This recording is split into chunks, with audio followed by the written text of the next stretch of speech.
Hey everybody, how's it going? My name is Jesse Macaluso, and I'd like to talk to you about my current theory based on one sidedness of the body. So, it being right handed or left handed is basically what I'm talking about. So, the way I see it is let's say you always reach for something with your right hand and you pick it up. That's your dominant hand, so you do everything with it. You never really do anything with your left hand, or at least you don't think you do. Every single motion that you make with the right side of your body is compensated for on the other side of your body. Or if you're a left handed person, everything you do is compensated for on the right side of your body. We don't realize, after a long time of repeated actions, that the muscles, when you contract a muscle, and another one, or maybe this one over here, when you use that muscle and its associative groups, everything that's connected to it, and you're reaching out, grabbing something, pulling it back, the other side of your body is having to counter you to bring you back. And there's all these little muscle movements that have to take place in your diaphragm and your chest, where your head is over uh, the rest of your body weight. This all comes into play when you're talking about just the simple action of reaching and grabbing. So then magnify that. If you have a favoritism to your body of one side and you continue to work at that, I see it as, imagine like you look at the spine is like this, as a straight line. Imagine all of the fibers that come off to the arms on both sides. They're the same length. And ideally, you'd want maybe 50% pull on this side and 50% pull on this side. In a right hand dominant person, you might see 70 something activity on the right side and the remaining 20 whatever on this side. And what that does is that'll skew the way the body is oriented. So you'll think you're balanced, you'll think you're standing up straight, but you don't realize that your head has gone gradually over to the side and then down and forward. And if you look from the side, you would see that you're pivoting forward. When you walk, you're pivoting forward. But it's not even just a forward pivot, it's a forward pivot with a lead. So I want you to think about that and think in terms of,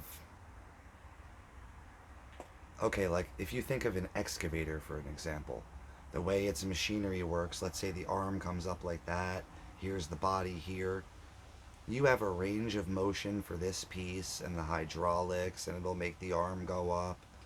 It'll make the bucket interact and do things down here. It'll have different range of motion down here. So let's say the body has a range of motion based on its mechanical design.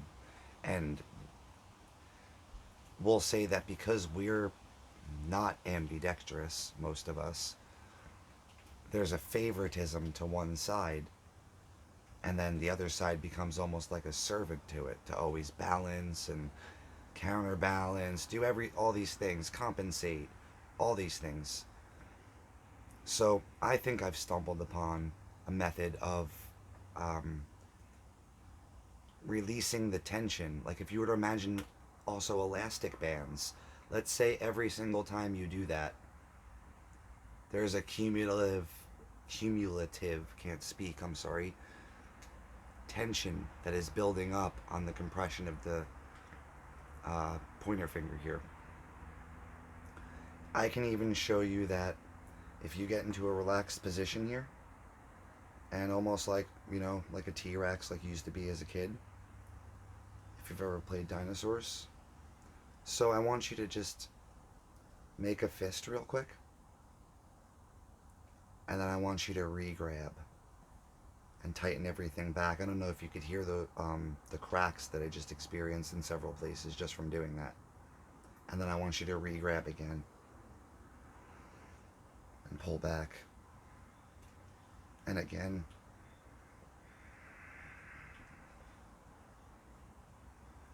And this doesn't require to be pulling back harder. All this is a release of tension while the fist is still curled. I release tension, and then I re-grab in a sequence, as if I'm pulling an elastic band back. And that action alone, I can feel that all down in here connects to the back of my shoulder blade and everything. As long as my fist is in a nice proper position and not all squeezed. If I do that re-grab position,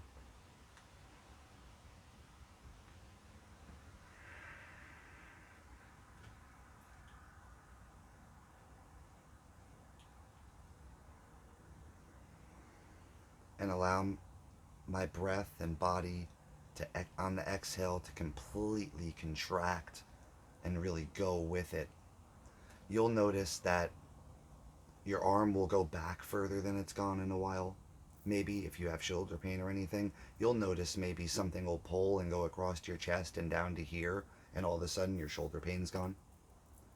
I'm studying this pretty much constantly. It's become a way of life for me, and I've gotten rid of almost all of my pain.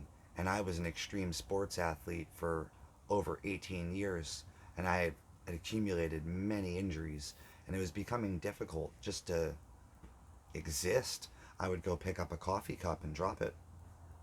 And I'm not even 35 years old, so if that was the state of my body, I couldn't kneel on the ground. My knees were so bad from pumping ramps all the time. Um, but that was just, for me anyway, because it was all muscular. I never broke any bones. I never had any large lacerations that severed any muscle fibers or tendons. For me, it was as simple as, like, if there was a muscle that was too tight here, this was being used 75% and this was being used 25%. I found a position in which I could stably activate both of them in the same direction, and I would even feel something just you could feel something straight across your chest and straight across your back at the same time, all releasing, that you didn't even know were tight. You couldn't even feel them, and then all of a sudden your arms feel better. So I think I'm on to something here, and I'm going to be making more videos about it.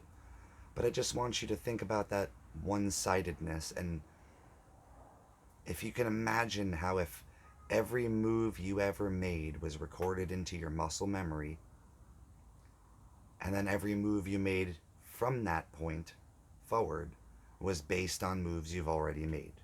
So if you started out reaching for something wrong, or like reaching for something and it like was tense when you did it, that will translate to the rest of the body, and like you could be reaching for something here and cause a pain here because of the compensation that's going on over here, and it's not being allowed to fully contract or do what it needs to do because of the over twisting of your frame.